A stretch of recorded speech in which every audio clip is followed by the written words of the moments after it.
In this video, I want to show how the individual pieces of a birth chart can interact and how they may manifest possibly in the real world. So before we begin, I need to give a few descriptions of these placements, and they are not going to be detailed because that's not what this video is about. So let's get started. First of all, Sun in Libra in the 9th house, not the best placement. The Sun is in fall in Libra.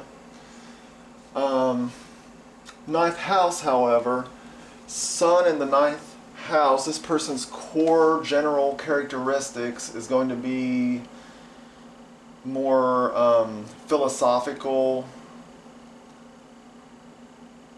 into higher learning, religion, long distance travels. That's what their general core self is going to be.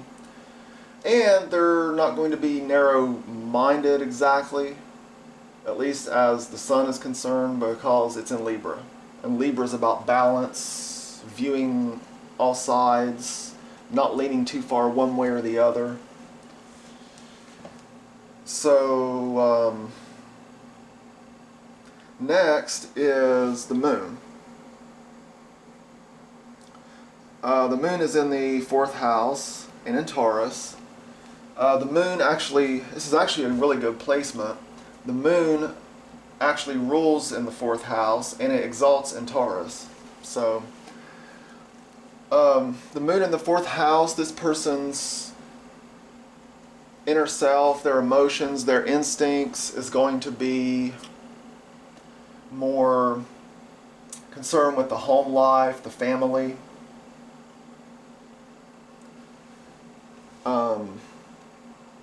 With Taurus there, it's going to be in a grounded, practical way. Okay, next, look at the rising sign. Well, actually I'll come back to that. Mars in the 7th. Mars in the 7th is going to be probably like energy, drive into relationships. They're probably going to put a lot of energy and drive, not like ego-wise or consciously, but their raw energy more like is going to sort of manifest into relationships, into creating relationships perhaps. And with Leo there, it will be a steady, prideful, yet energetic type of energy. So anyway, the first house, Aquarius is the rising sign. Aquarius is known as the humanitarian. So their first impressions, the house of self for this person is going to be more like humanitarian, individualistic, yet functioning in a group. That type of mentality. And with Jupiter there, that's going to give them great fortune, great blessings, great expansiveness, opportunities. When it comes to that house of self, those first impressions, that humanitarian first impression. So now, and Mercury in the 10th. Mercury in the 10th, this person's going to be more probably, and in Scorpio, this person's going to have their career on their mind quite a bit. It's going to be on their mind. They're going to talk about their career, their public life, and they're probably going to be passionate, somewhat emotional, but passionate about it. So now that we covered the descriptions, how does this interact? Well, let's assume that all of these placements are at the same degree or same position of all of the signs that they're in. Well, what happens? The Moon is forming a square with Mars. And what does that mean? First of all, this person is probably going to feel, they're going to have this natural drive. This is one way you might look at it. They're going to have this natural drive to act through relationships, but it's not working well with their emotional well-being and the home life. Square is a harsh aspect, so it creates tension. We also have an opposition between the moon and Mercury. Now that is a harsh aspect as well. You could think of it as sort of like a tug of war. This person's Mercury, their way of communicating in the career and the public life is going to be detrimental to their emotional well-being and their family life. And it may feel like a tug of war between the two.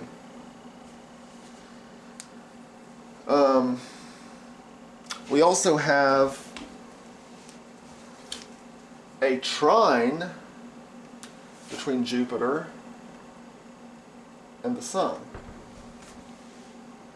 That's a beneficial aspect. And what you may notice here is with Jupiter giving them these blessings in their first impression and their general outward characteristics, their Sun in the 9th house, their passion, their drive into philosophy, or their core well-being as it relates to philosophy, spirituality, higher learning, long-distance travels, it's going to work well with their first impression that people get from them. It's actually not a neutral aspect, it's actually beneficial. So where the square and the opposition is harsh, this trine is actually makes things easier. Okay, so there's also, I ain't going to go over it, but there's also like a opposition there.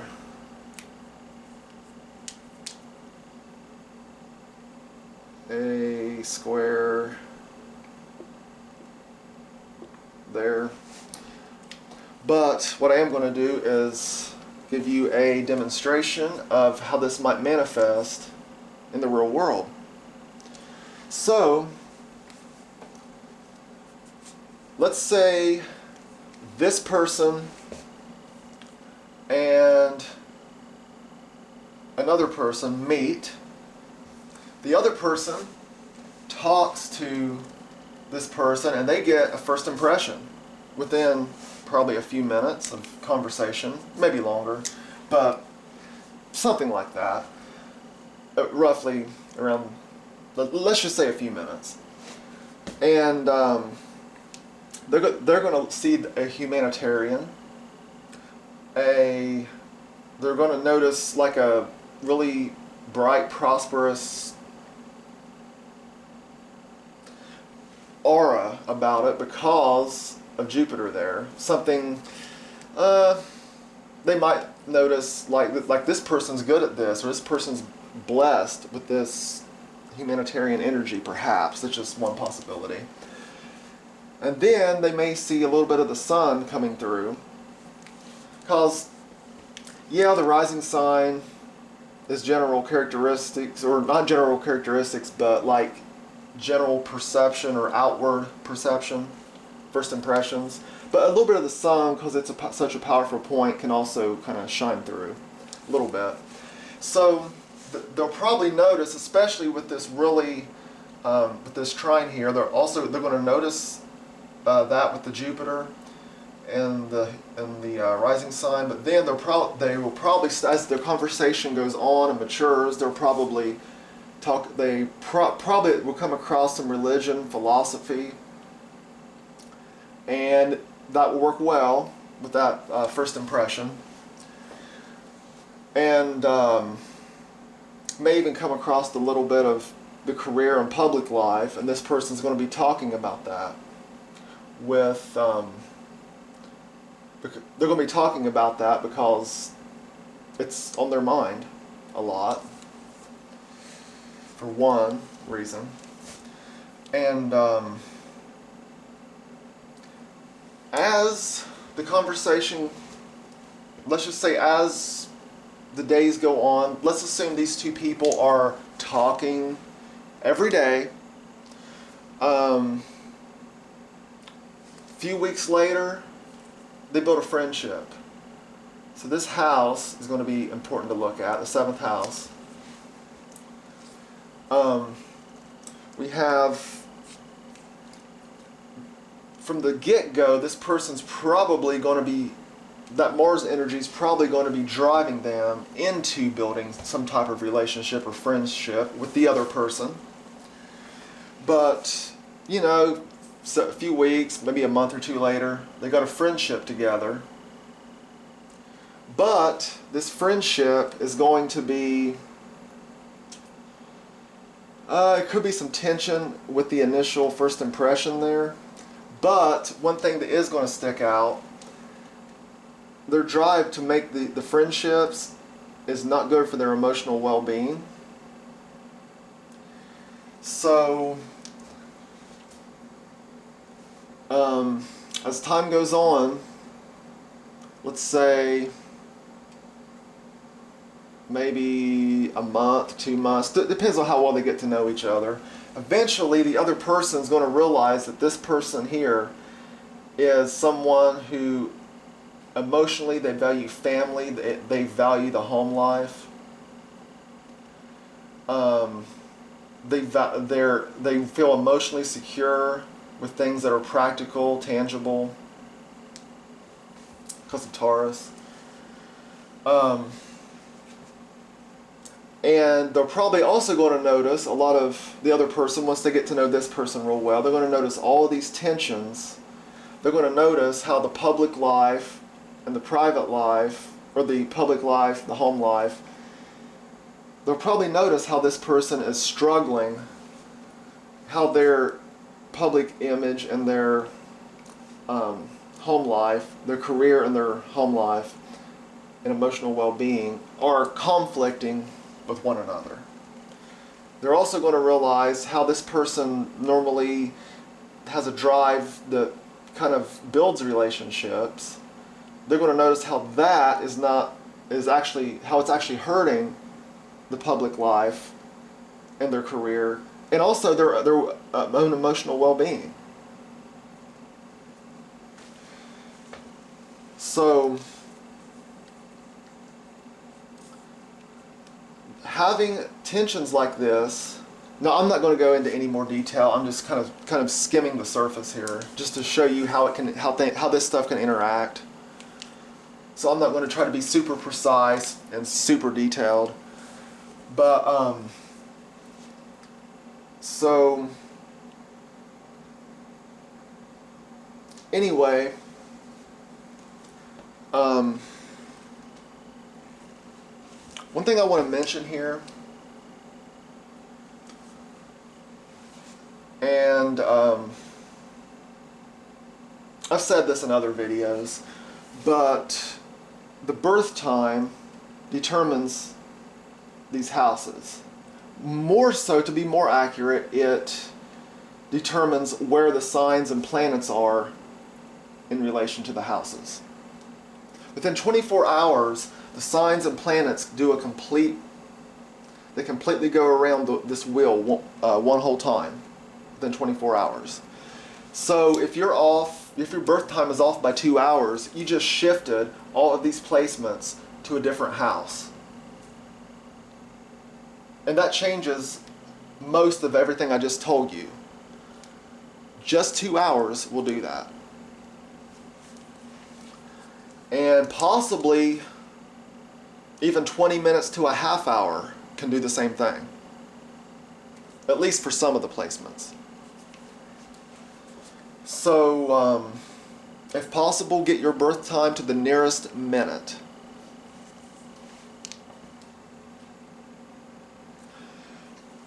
So anyway, this is what, if you have someone, if an astrologer is reading your chart, or you have someone reading your chart, or you're trying to read your birth chart yourself, you can learn the basic descriptions. Let's say moon in the 4th house, or Mars squaring the moon, or